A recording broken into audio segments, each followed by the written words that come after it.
السلام علیکم ورحمۃ اللہ وبرکاتہ۔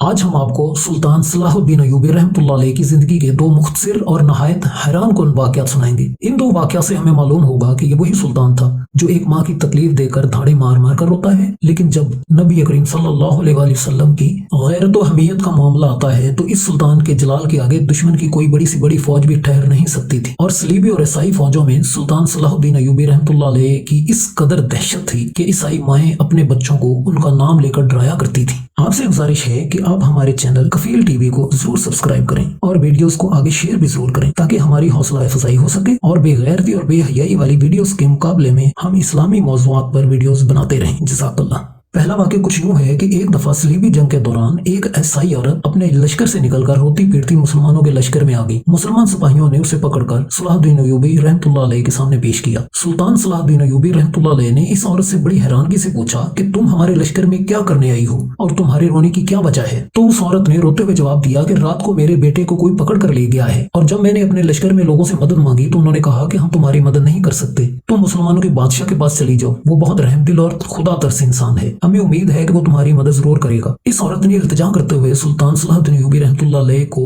اللہ کا واسطہ دیا کہ میری مدد کرو، میں تمہارے پاس فریاد لے کر آئی ہوں، میرے بچے کو ڈھونڈ کر دیں۔ وہ عورت اتنا رو رہی تھی کہ سلطان رحمۃ اللہ علیہ سے دیکھا نہ گیا اور ان کی آنکھوں میں بھی آنسو آ گئے۔ سلطان رحمۃ اللہ علیہ نے اپنے سپاہیوں کو حکم دیا کہ وہ چاروں طرف پھیل جائیں اور جیسے بھی ہو اس کے بچے کو تلاش کریں۔ پھر تاریخ نے یہ منظر دیکھا کہ وہ سپاہی اس عورت کے بچے کو ڈھونڈ کر لائے اور خود سلطان رحمۃ اللہ علیہ نے اپنے ہاتھوں سے اس بچے کو اس کی ماں کے حوالے کیا۔ وہ عورت اپنے بچے کو دیکھ کر شدت جذبات سے رونے لگی اور ارد گرد کے لوگ بھی دیکھ کر رونے لگے اور خود مسلمانوں کے سلطان بھی نہ رہ سکے اور ان کی آنکھوں میں بھی آنسو آ گئے، اور آپ نے اس عیسائی عورت کو بڑے عزت اور احترام کے ساتھ رخصت کیا۔ اس واقعے سے ہمیں پتہ چلتا ہے کہ سلطان رحمۃ اللہ علیہ بہت رحم دل انسان تھے۔ یہ ان کی انسان دوستی کی ایسی مثال تھی کہ بدترین دشمن بھی آپ کی تعریف کرنے پر مجبور تھے۔ اور اب دوسرا ایمان فروز واقعہ سنیے۔ ایک دفعہ کا ذکر ہے کہ ایک عیسائی صلیبی جنرل اورنیٹ نے مسلمانوں کا قافلہ لوٹ لیا۔ حالانکہ مسلمانوں اور عیسائیوں میں امن کا معاہدہ ہو چکا تھا، وہ قافلہ حج کے لیے جا رہا تھا تو اس عیسائی جنرل نے تمام مسلمانوں کو قیدی بنا لیا۔ ان میں سے ایک مسلمان قیدی نے اس جنرل سے التجا کی کہ تمہارا مسلمانوں کے ساتھ معاہدہ ہو چکا ہے، لہٰذا ہمیں مت چھیڑو اور جانے دو۔ اس پر اس جنرل اورنیٹ نے گستاخانہ انداز میں بہت بدتمیزی کرتے ہوئے کہا کہ تم مسلمان اپنے نبی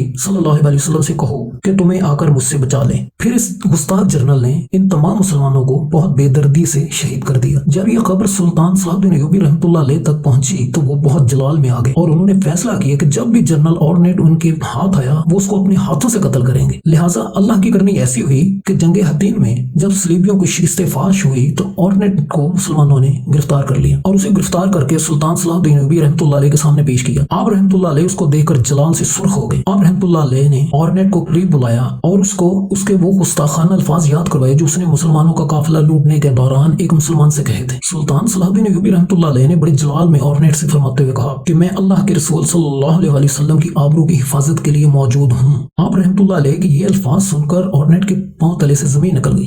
سلطان صلاح الدین ایوبی نے اس کو ایک اور موقع دیا اور اسے اسلام قبول کرنے کی پیشکش کی، لیکن جب اس نے مسلمان ہونے سے انکار کر دیا تب آپ رحمۃ اللہ علیہ نے خود اپنی تلوار سے اس گستاخ کی گردن اڑا دی۔